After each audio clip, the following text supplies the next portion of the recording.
تقریباً قرآن پاک میں 29 صورتیں ہیں جن کی ابتدا میں حروف مقطعات ہیں. مثلا الف لام میم، اسی طرح الف لام را، اسی طرح ہا میم، اسی طرح کاف ہا یا عین صاد، اور بھی کئی جیسے قاف صاد، ان کو کہتے ہیں حروف مقطعات. مقطعات معنی کیا مطلب؟ یعنی کاٹ دیا جانا، ایک حرف کو الگ کر دیا جائے، کاٹ دیا جائے، اس کو کہتے ہیں مقطعات. اب یہ اس سے کیا مراد ہے؟ قرآن کہتا ہے الف لام میم صاد.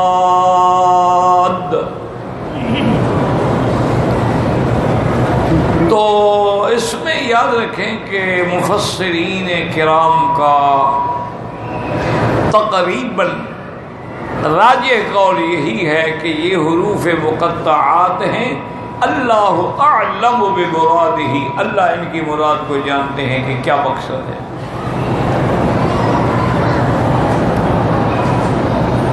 اس کی وجہ یہ ہے کہ علماء فرماتے ہیں کہ یہ قاعدہ ہے، اصول ہے کہ جن چیزوں کو اللہ نے قرآن میں بیان فرمایا ہے، الحمدللہ اگر ابہمہ اللہ، اگر اللہ نے بھی اس کو مبہم چھپا دیا ہے تو تم بھی اس پر بحث رکھو. کیوں؟ اس کی وجہ ہے کہ اللہ علام الغیوب ہے، وہ جانتے ہیں. اگر میرے بندوں کو ضرورت ہوتی تو وہ بھی بتا دیتے. اب دیکھو نا، اصحاب الکہف کا مقصود قصہ ہے، ان کا خاندان یا نسل یا نسب یا نام نہیں ہے. اس لیے فرمایا ذَوَا الْفِتْيَةُ إِلَى الْكَهْفِ، بس جب ان نوجوانوں نے غار میں پناہ لی، ان کا کیا نام ہے قرآن نے نام نہیں بتلایا.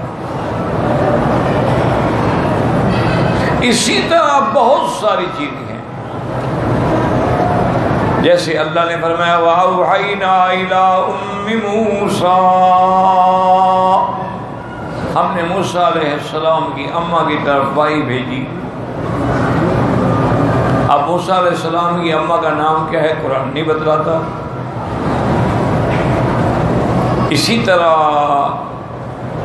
اللہ نے اسی قصے میں یہ فرمایا ہے کہ جب اماں کا دل پریشان ہوا تو انہوں نے موسیٰ علیہ السلام کی بہن سے فرمایا قالت لأختہ قصیہ، کہ بی بی جاؤ اسی دریا میں ہم نے ڈالا ہے صندوق کو، تو اسی کنارے کنارے چلی جاؤ، شاید کوئی خبر ملے بھی صندوق پکڑی گئی نہیں پکڑی گئی، کیا ہوا. تو ان کی بہن کا قرآن نے نام نہیں لیا. اسی طرح یوسف علیہ السلام کے قصے میں ہے امرأۃ العزیز، عزیز کی بیوی، نام نہیں لیا قرآن.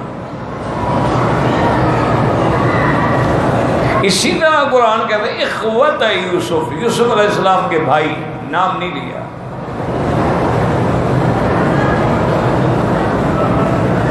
اسی طرح موسیٰ علیہ السلام اور خضر کے واقعے میں بھی فرمایا فوجد عبدا من عبادنا، میرا ایک بندہ.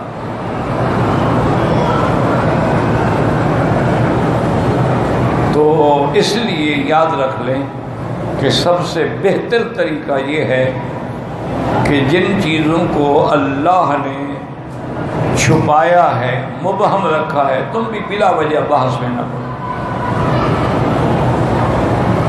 لیکن اللہ ہدایت دے، بہت سارے لوگوں نے اس میں بڑی بڑی بحثیں کی ہیں، حتیٰ کہ یوسف علیہ السلام کے قصے میں تو یوسف زلیخا کے نام سے کتابیں بھی لکھ دی ہیں. حالانکہ جب قرآن نام نہیں لیتا ہمیں کیا پتا اس کے نام زلیخا ہے. یہودی روایات میں آیا ہے کہ اس کا نام زلیخا ہے، اور ایک روایت ہے کہ رائیل ہے۔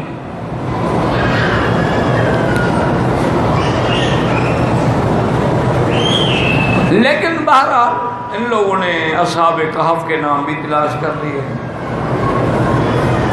یوسف علیہ السلام کے بھائیوں کے نام بھی تلاش کر لیے ہیں کہ جو حقیقی بھائی تھا بنیامین تھا، باقی اور تھے وہ دوسری ماں سے تھے۔ جب قرآن نہیں بیان کرتا ہے، اچھا تورات میں بھی نہیں ہے، انجیل میں بھی نہیں ہے، اور اسرائیلی روایات ہیں، ان کا کیا اعتبار ہے یہودی روایات؟ اور پھر ہمیں ضرورت کیا ہے؟ قرآن نے ایک قصہ سنایا ہے کہ یوسف کے بھائیوں نے یوسف کے ساتھ یہ کیا، اور عزیز وقت جو تھا اس کا بادشاہ، اس کی بیوی نے یہ کیا۔ ابا کی ہمیں کوئی ان سے ڈھونڈنا ہے، پتہ کرنا ہے، کیا کرنا ہے؟ جیسے بہرحال کہنے کا مقصد یہ ہے، خدا کے لیے قرآن کو کوئی چیزتا نہ بنا دو، کس سے کہانیوں کی کتاب نہ بناؤ۔ قرآن انہو لقرآن کریم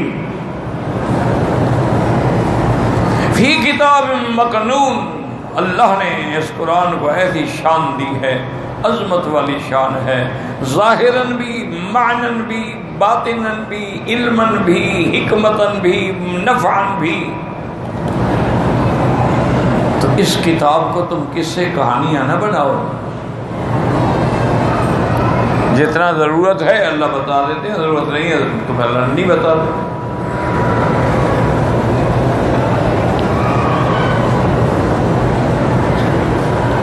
اب قرآن نے قصہ بیان کیا موسیٰ علیہ السلام کا کہ جب وہاں سے فرعون کے خوف سے نکل کے مدین پہنچے، ورد ماء مدین، کنویں پہ پہنچے تو دیکھا کہ من دونہم امرأتان تذودان، کہ دو لڑکیاں ہیں جو اپنی بکریوں کو روک رہی ہیں کہ پانی نہ پئیں، ہٹا رہی ہیں۔ قال ما خطبكما قالتا لا نسقي حتى يصدر الرعاء وابونا شيخ كبير۔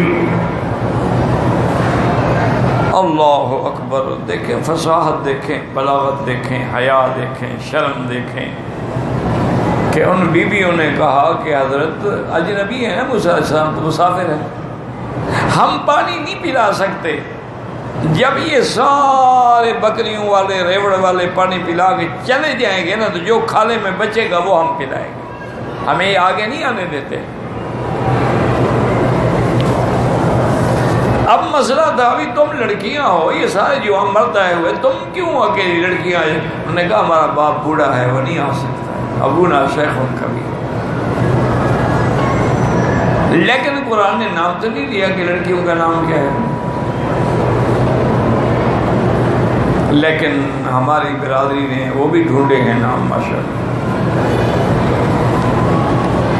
انا للہ و انا الیہ راجعون۔ حضرت آدم کے قصے میں جو سب سے پہلا قرآن میں قصہ ہے کہ اللہ نے جب جنت میں بھیجا فرمایا لا تقربا هذه الشجرہ، اس درخت کے قریب نہ جانا، اگر جاؤ گے تو بس فتکونا من الظالمین۔ اب اللہ نے کہا ہے کہ اس درخت کے قریب نہ جانا، انہوں نے ڈھونڈ لیا جی وہ گندم کا دانہ تھا، یہ خود بیچارے گندم کھاتے ہیں نا، اب بنگلہ دیش میں تو چاول کھایا جاتا ہے، وہ غریب گندم کہاں سے لے آئیں؟ بس ایسے قصے ہیں کہ پتہ نہیں کہ مولوی جنت میں گئے تھے۔ میں تو سن کے سچی بات یہ ہے کہ حیران ہوتا ہوں کہ آپ کے بڑے بڑے علامہ کہلانے والے جب تقریریں ان کی میں سنتا ہوں اور ان کے حوالے اور کتاب 101% جھوٹ بولتے ہیں۔ کیا کرے آپ؟ اچھا لوگ بھی انہی کے ساتھ ہیں، چونکہ جھوٹ بڑا پیارا لگتا ہے نا بندے کو، سچ تو کڑوا ہوتا ہے۔ الحق مر، حق تو کڑوا ہے، ولو در چاہے وہ موتی بھی ہو۔ اور جو جھوٹ ہے سبحان اللہ، انہوں نے کہا جی میں نے حضرت رات آپ کے والد صاحب کو دیکھا تھا، طواف کر رہے تھے، میری ملاقات ہوئی ان سے، انہوں نے کہا کہ میرے بچوں کو کہنا میرے لیے ہدیہ بھی نہیں بھیجتے، شرم نہیں آتی ان کو، صاحب وہ بیچارہ 2 لاکھ لے کے آ جائے گا، حضرت ہدیہ قبول فرمائے ابے کے لیے۔ انا للہ و انا الیہ راجعون۔ بڑے بڑے قابل، بڑے بڑے جینیس لوگ ہیں جو اس وقت راستے سے ہٹے ہوئے ہیں، دعا کریں اللہ ان کو ہدایت عطا فرمائے۔ کوئی دشمنی تو نہیں ہے نا ہماری ان سے، کیا اختلاف ہے؟ اور قابل لوگ، خدا کی شان دیکھیں کہ ان کی وہ جو جینیس یعنی ان کی جو خصوصیت تھی نا، علم کی، فہم کی، خطابت کی، لطافت کی، وہ حق کے بجائے باطل پہ لگ گئے۔ بڑے بڑے قابل لوگ۔ تو بہرحال انہوں نے وہ درخت بھی ڈھونڈ نکالا، اور جب حضرت آدم و حوا کے کپڑے اتارے گئے، فبدت لهما سوآتهما فطفقا يخصفان من ورق الجنہ، یہ جنت کے درختوں کے پتے لے لے کے اپنا شرم چھپا رہے تھے، یہ وہ بھی ڈھونڈ کے لے آئے ہیں جی، وہ کیلے کے پتے تھے۔ پتہ نہیں ان کو کیا شوق ہے ایسی باتیں کر، لوگ سنیں گے سبحان اللہ۔ دیکھو جی آج تک کسی اس مولوی صاحب سبحان اللہ، علم تو اس کا ہے بیچارے کا، جنہوں نے نہیں بتایا ان کو تو پتہ ہی نہیں ہے، علم ہے ہی نہیں ان کا۔ لا حول ولا قوت الا باللہ العلی العظیم، لا حول ولا قوت الا باللہ۔ تو یاد رکھو قاعدہ کیا ہوا کہ جن چیزوں کو اللہ نے ذکر نہیں کیا چھپا دیا، تم بھی بچ۔ تو جب حروف مقطعات پہ قرآن میں کوئی اللہ نے اس کی آگے تفسیر بیان نہیں فرمائی، اور نہ میرے مدنی پاک نے رحمت دو جہاں نے تفسیر بیان فرمائی، تو پھر ہم کیوں بحث کریں؟ بہرحال ایک روایت منسوب کرتے ہیں حضرت ابن عباس کی، لیکن یاد رکھیں کہ حضرت ابن عباس کی انہوں نے تقریباً کتابوں میں 6000 قول لکھا ہوا ہے، حالانکہ ان میں صرف 420 قول صحیح ہیں، باقی ان کے ہیں ہی نہیں۔ بڑے آدمی کا نام لے لیتا ہے نا ہر کوئی، اور یہ حضرت ابن عباس نے فرمایا، اگلا بیچارہ چپ ہو گیا۔ اب یہ نہیں پوچھے گا کہ جی آپ کو کس نے کہا ہے کہ حضرت ابن عباس نے فرمایا، کون سی کتاب ہے، وہ کتاب کس طبقات میں ہے۔ تو ایک قول بہرحال انہوں نے بنایا ہے کہ حضرت ابن عباس نے فرمایا کہ دراصل یہ اشارات ہیں، اور قرآن چونکہ عربی لغت میں اترا ہے تو عربوں کے اندر بھی ایسے اشارات کنایات ہوتے تھے، جیسے ایک محاورہ ہے کہ یا ایھا القاضی بقم فقم، اب قم جگہ کا نام بھی ہے اور قم کا معنی بھی ہے جان چھوڑو جاؤ۔ تو کبھی اچھا آپ اردو میں بھی ہوتا ہے، جیسے وہ ایک رائٹر تھے نا محمد شفیع، تو ہمیشہ لکھتا تھا میم شین،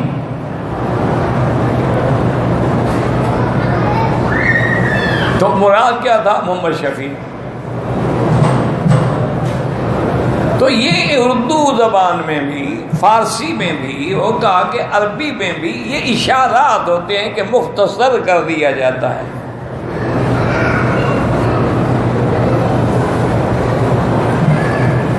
تو انہوں نے فرمایا کہ حضرت ابن عباس کا ایک قول ہے کہ یہ بھی اصل میں اللہ کے نام ہیں جن کا ان لفظوں میں چھپا دیا گیا۔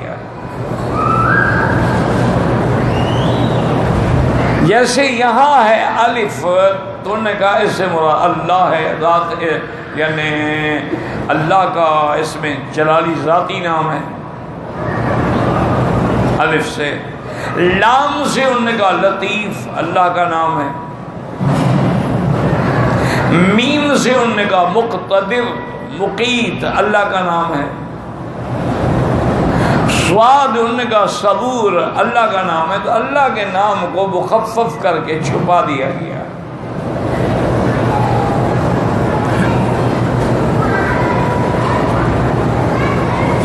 بھائی گزارش یہ ہے کہ اگر حضرت ابن عباس کوئی چھوٹی شخصیت نہیں ہے رضی اللہ عنہما، حبر المفسرین ہیں، اگر انہوں نے فرمایا تو حضور نے فرمایا ہوگا نا،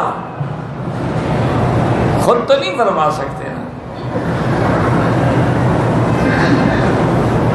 تو بہرحال بہتر یہی ہے کہ آدمی جیسے الف لام میم، انہوں نے کہا الف سے اللہ اور لام سے جبرائیل اور میم سے محمد الرسول اللہ، اللہ نے قرآن بھیجا، جبریل لایا، محمد مصطفیٰ پہ اترا۔ لیکن یہ باتیں بہرحال قرآن کی روشنی میں صحیح ثابت نہیں ہو سکتی۔ قرآن خود تفسیر کرتا ہے، القرآن یفسر بعضہ بعضا۔ ایک جگہ اگر قرآن اجمالی حکم دیتا ہے، دوسری جگہ تفصیل ہوتی ہے اس کی۔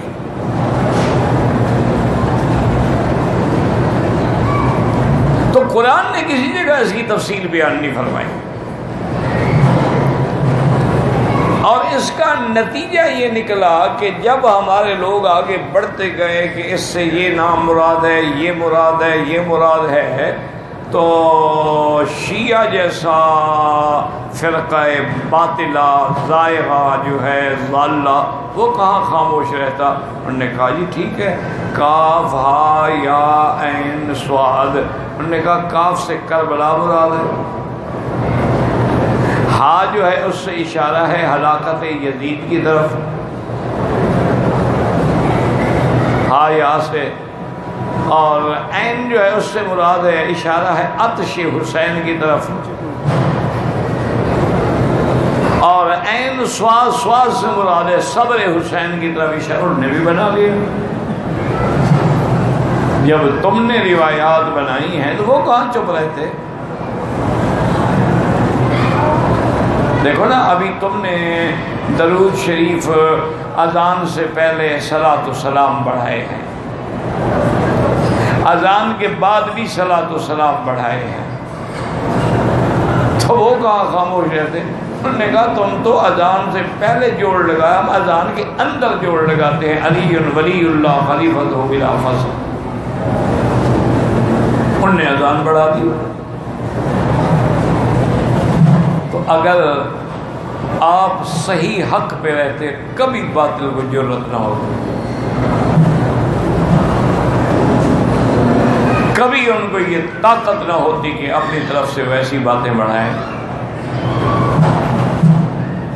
تو اس لیے ہمیشہ یاد رکھیں کہ الف لام میم صاد، یہ کیا ہے؟ حروف مقطعات۔ اچھا معنی کیا ہے؟ اللہ اعلم بمرادہ، اللہ اس کی مراد کو جانتے ہیں۔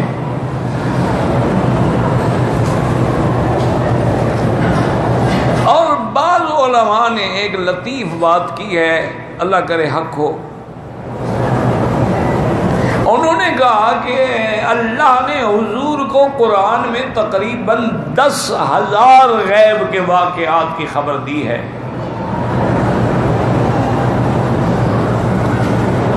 صرف قرآن میں۔ اس کی مثال سمجھ لو، موٹی موٹی اللہ کا سمجھ آ جائے۔ مثلا آدم علیہ السلام کا قصہ ہے تو غیب ہے نا، حضور تو موجود نہیں تھے نا اس وقت۔ بی بی حوا کا پیدائش ہے تو غیب ہے۔ ملائکہ کو سجدے کا حکم ملا، ان نے سجدہ کیا، ابلیس نے نہ کیا، یہ سارا غیب ہی ہے نا۔ بھئی حضور تو نہیں تھے نا۔ اب نوح علیہ السلام کا قصہ ہے تو حضور تو نہیں ہے وہاں کہ کیسے کشتی میں بیٹھے، کون ڈوب گئے، کون بچ گئے۔ ما کنت تعلمها انت ولا قومك من قبل، اللہ نے فرمایا آپ نہیں جانتے تھے نہ آپ کی قوم جانتے، ہم نے آپ کو خبر دی اس غیب کے بارے میں۔ سارے انبیاء کے جو قرآن میں قصے ہیں یہ سارا غیب ہی تو ہے۔ سارے جو قرآن میں قصے ہیں کہ کیسے موسیٰ علیہ السلام فرعون کے مقابلے پہ آئے، ابراہیم علیہ السلام نے کیسے قوم سے یہ سارا، تو انہوں نے کہا کہ تقریباً 10,000 مغیبات کا علم صرف قرآن میں ہے جو اللہ نے اپنے نبی پہ کھولا ہے، لیکن چند حروف بھی رکھ دیے کہ میرا مدنی میں نے بتایا تو یوسف کا اتنا لمبا قصہ آپ کو بتا دیا، اور نہیں بتایا تو آپ کو 3 حروف کے معنی کا بھی نہیں پتا کہ کیا معنی ہے، اس کو چھپا دیا۔ انہوں نے فرمایا کہ اللہ بتانا چاہے بتایا، نہیں بتانے کا جو الف لام میم پہلے سورۃ بقرہ پڑھ رہے الف لام میم کا کیا معنی ہے وہ نہیں بتایا، چونکہ جب تک اللہ نہ بدلائیں ما کنت تعلمها انت ولا قوم۔ اسی طرح فرمایا تھا یوسف علیہ السلام نحن نقص علیک احسن القصص وان كنت من قبله لمن الغافلین ما كنت تدری ما الکتاب ولا الایمان ولكن جعلناه نورا نهدی به من نشاء۔ تو یہ بھی حکمت تھی کہ اللہ نے حضور کو جنت بھی دکھلا دی، جہنم بھی دکھلا دی، آخرت کا پورا منظر بھی دکھلا دیا، عذاب قبر بھی دکھلا دیا، ہر چیز کھول دی، لیکن بعض چیزیں خود قرآن میں ذکر کر دی لیکن نہیں بتلائی۔ تو جس سے واضح ہوا کہ عالم الغیب صرف اللہ کی ذات ہے، علم غیب صرف اللہ کے پاس ہے، اللہ کے سوا کوئی عالم الغیب